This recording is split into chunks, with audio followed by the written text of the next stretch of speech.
If you're a ministry leader, you are simultaneously doing all your organization and administrative tasks while also doing your ministry tasks.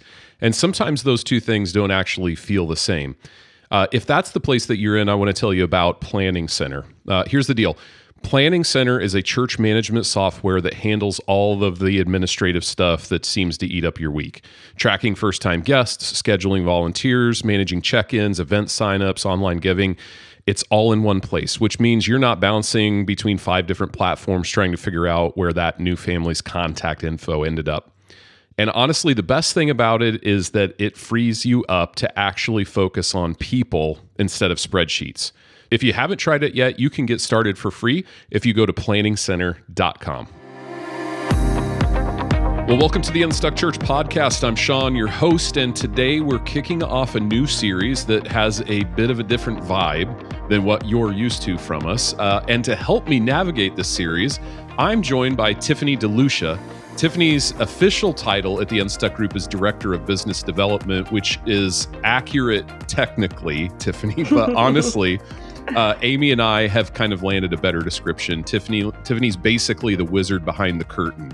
She's our integrator, the person who figures out how all of the moving pieces of Unstuck actually fit together and, more importantly, actually keep moving. If something's working right around here, there's a reasonable chance that Tiffany has had something to do with it. She's usually not on this side of the microphone, though. So, Tiffany, welcome. Good to have you out here in the open today. Thanks, Sean. It's good to be back on the podcast or on this side of the wizard curtain.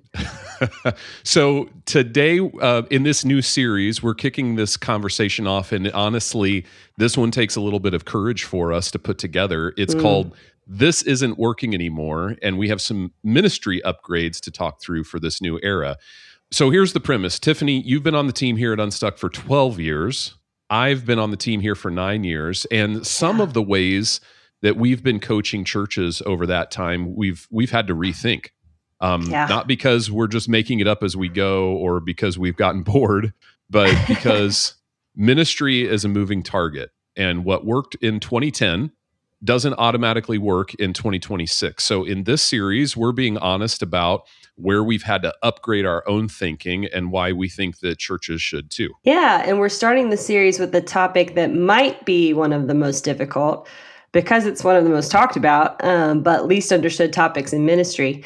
We're going to be talking specifically about vision and the difference between vision and direction, and why in this era we've learned that clear direction wins. Right. And I want to name what makes this a little bit uncomfortable because we're not talking about churches that have skipped vision entirely. We're talking about churches that did the work. They have a mission statement on the wall. They have their core values listed maybe in the bulletin. There's this big, bold, inspiring vision for the future. They did everything that the leadership books have told them to do, or maybe some recently what ChatGPT told them to do.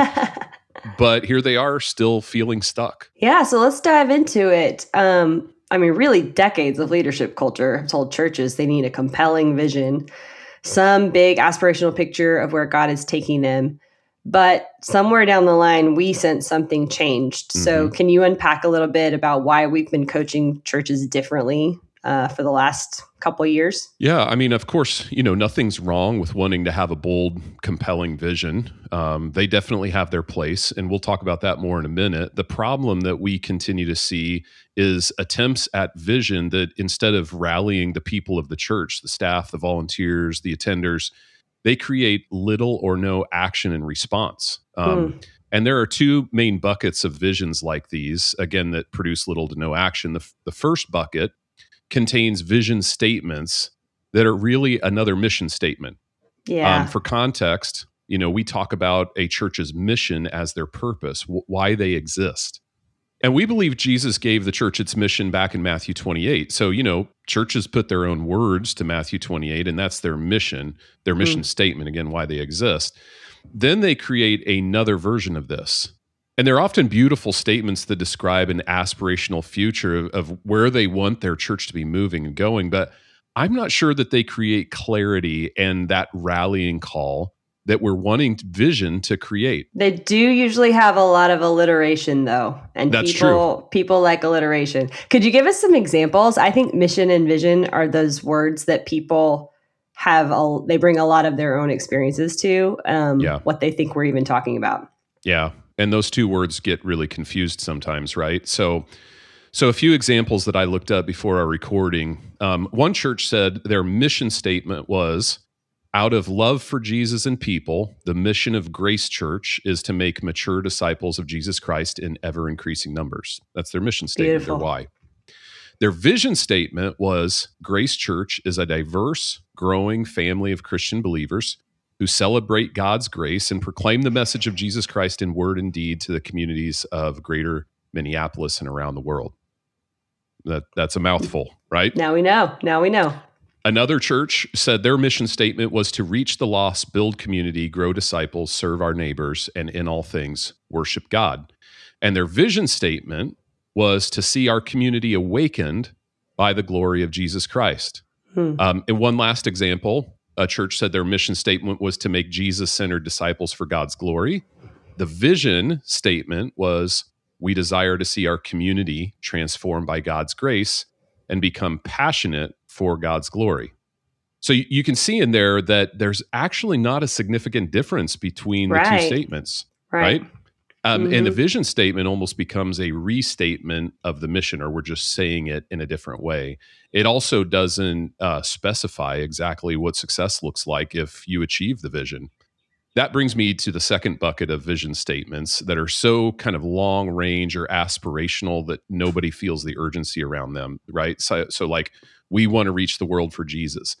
Yes. Those vision statements, they're beautifully worded and they often reflect the heart of what we want to do. But unfortunately, they have no bearing on what the church does on Monday morning. They have no clear articulated set of goals and what success looks like. So some examples of that: to see the gospel saturate our region until hope, justice, and compassion define every life. To see the church become the most trusted, life-giving presence in every community it touches. Or one other, to be part of a future where no one feels unseen, unloved, or disconnected from God's family. And here's the harder truth. Many churches are experiencing what we've called in the past organizational statement clutter. They have a mission statement, they have a vision statement, they have those core values, the taglines, strategic pillars for the church, on and on. But at some point, no one can remember what any of them mean because they're all so similar. And leaders spend more time trying to align language than they do actually making decisions. Yeah. How many times do you ask somebody to name the core values of their church and they get to 3 of the 5 and then completely stall out? Exactly. Yes. 100%. So you're saying we're not rethinking vision as a concept, but the traditional format of vision statements and the way churches have adopted them has a design flaw. Yeah, that's right. Yeah. And we actually addressed a version of this topic way back in episode 267. So if you're interested in listening to that, our founder, Tony Morgan, made the case that vision statements tend to misfire in 4 predictable ways. 1, they're too nebulous. 2, they're too broad. 3, they're not future focused enough. And then 4, they're just essentially another mission statement in disguise. And you can see how that played out in all of the examples that I just gave. So if you haven't heard that one and you're interested in listening, go back to 267. But here's what we've learned since then, especially I would say post-pandemic, right? A lot of things have changed in our culture. There's even more kind of fundamental issue here. The time horizon, the time projection is all wrong. So we used to say, I don't know if you remember the days, but we would do strategic planning and we would talk about what's our vision for 10 years from now. And then we kind of condensed that. What's our vision for 5 years from now? And then we moved to, okay, maybe 3 to 5 years from now. And we're not even sure that 3 years is realistic, given how fast the ministry landscape, cultural landscape is shifting. And the churches we're working with right now, they don't need a picture of what things might look like 10 years from now. They need to know what they're doing in the next 12 months. Yeah. Well, and that can actually be backed up by data. In our last Unstuck Church report back in Q1, We covered in episode 441, one of the things declining churches self-reported as a top barrier to growth was lack of vision. Mm-hmm. Not lack of a vision statement, but an Right. actual unclear sense of where the church is headed and what it needs to prioritize right now. But if you compare that to growing churches, the number one barrier was running out of physical space. Mm-hmm. So if we think about that for a second, growing churches have outward-facing problems. Stuck churches have inward-facing ones. Right. And vague, long-range vision is one of the things quietly feeding that inward drift. Yeah. Yeah. So the issue isn't the vision doesn't matter. It's that when vision is too fuzzy or too far out, it doesn't actually help anyone make a decision on a Monday morning about what they should be doing. Exactly. And we've seen, especially recently, that's where churches start losing ground. Not necessarily dramatically, but just slowly, quietly, one deferred decision at a time. Yeah. Yeah. That data really does tell the story. When the people in your church can't articulate what the church is focused on right now, not 5 years from now, but right now, your momentum just quietly dies in the background. The other thing I'd also like to drill down on before we move on with growing churches who are facing barriers like physical spaces is that you still need to clarify direction. If good problems are associated with rapid growth and those are creating feelings of tension or frustration or lack of clarity on your team, you still have a direction problem to clarify there. In seasons of growth, you can't necessarily just rest on the fact that you have a clear vision for the future, alignment around the big picture of who you are as a church.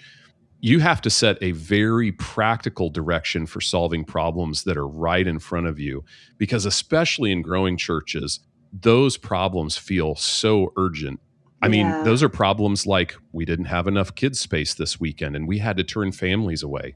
There were people who showed in our parking lot and there were 3 or 4 parking spaces left and they turned around and just drove right out. So those are real everyday problems that are right in front of you that you have to have clear direction around how you solve those. So the work gets very specific to the initiatives and the decisions that need to be made in the months that are stretching just right in front of you. Think, the next 10, 11, maybe 12 months. Yeah, that makes me think, this may be a silly analogy, but you could put the destination where you're going into your GPS and know that it's pulling up a map that tells you it's going to get there. Mm-hmm. But if you don't look at the first turn you need to make, or you're not looking ahead to what exit you're going to get off in 50 miles, you're still not going to get where you're trying to go. Yeah, absolutely. Well, let's say too, you start running out of gas or you need to pull over for a charge, right? And now you're looking for a gas station on the map. Well, that's going to take us 3 miles out of our current trajectory. Now we have to make some adaptation. And are we prepared for that? We have a sense of where we want to be going, but do we have the plans in place today to get us through those things we need to navigate to ultimately land in the spot we want to in the future? Mm-hmm. Okay, so what's the upgrade? What's the shift that we're making? If the traditional vision statement isn't the answer, how are we coaching churches now? What do we think they should be doing instead? Yeah, well, we're not saying completely ditch the vision statement if it's helpful to you, but the examples that I gave are more like a reference point to where the church wants to go. The upgrade is actually just clearly defining direction and revisiting that every 12 months. And that direction has to be concrete, it has to be current, and it has to be actionable. So at least every 12 months, you should be answering the question, what are the bold and measurable moves that we need to make to move our mission forward? It's not asking where you'll be in 10 years. It's asking what has to change, improve, or get added right now for this church to stay an unstuck church. And it starts with agreeing, I think, on the primary problem you're trying to solve. Tony made this point back in episode 267. If you don't know the problem, you can't know the strategy. Right. You can have a beautifully worded vision and still have no idea what you're actually trying to fix. Yeah, so it's less about writing a better vision statement and more about really answering a different question altogether. I think that reframe is actually really freeing because it kind of takes the pressure off trying to craft the perfect sentence that's going to really inspire people. It puts the emphasis back on doing the actual diagnostic work. Right. Yeah. So again, question is not where do we want to be in 10 years or 5 years? The question is, what's the one big problem that we're uniquely positioned to solve in our community? And then what do we need to prioritize in the next 12 months or so to make real progress on that problem? And when churches can answer those two questions well, something begins to shift there. Decisions get easier, honestly. Leaders stop arguing about strategy because the direction is clear. The budget conversation changes because you know what you're trying to fund. And here's what I've seen. When direction is clear and near term, it actually creates more urgency for churches, which long range vision really never does. Right. Sundays keep coming, ministry never stops, and a 10-year vision will never feel as pressing as what's in your inbox today. But a 12-month measurable plan, that has teeth for a lot of leaders. Yeah, you also mentioned the idea of bold moves. Can you say more about what that looks like in practice? Like how that plays out differently than the vision statement? Yeah. So a vision statement might say something like, we envision a community transformed by the love of Christ. And that's beautiful, but it doesn't tell anyone what to do next week, right? Mm-hmm. A bold move sounds more like we're going to launch a second service by September, or we're going to restructure our groups ministry so that 60% of our attendees are in community by the end of this year. Or, we're going to hire our first next gen director and build a discipleship pathway for students. Those types of things are decisions. They're directional and they create accountability, right? Whether you did that or not. That's so good. How do you know with a lot of those vision statements whether you ever did that or not? Exactly. Right. They're inspirational, but not measurable. And those statements I just mentioned, they come from knowing your problem. If your problem is that families with kids are attending once and not coming back, then your bold moves are going to look very different than a church whose problem is that they've plateaued and their congregation is aging. Yeah. Well, we never like to leave leaders with a really compelling diagnosis of the problem and no prescription. So it's one thing to say your vision statement isn't working. It's another to say, here's what to do Monday morning instead. So walk us through what this actually looks like on the ground. Yeah. So, we encourage leaders to start by just calling a timeout on the vision statement conversation, at least just for a season. Resist the pressure to try to develop more inspirational language within your church. Instead of that, get your team in the room and ask that question. What's the big problem that we're trying to solve?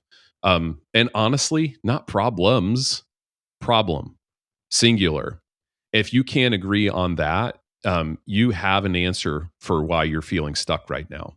So after you answer that question, then ask, what are the 2 or 3 bold moves we need to make in the next 12 months to make real progress on that problem?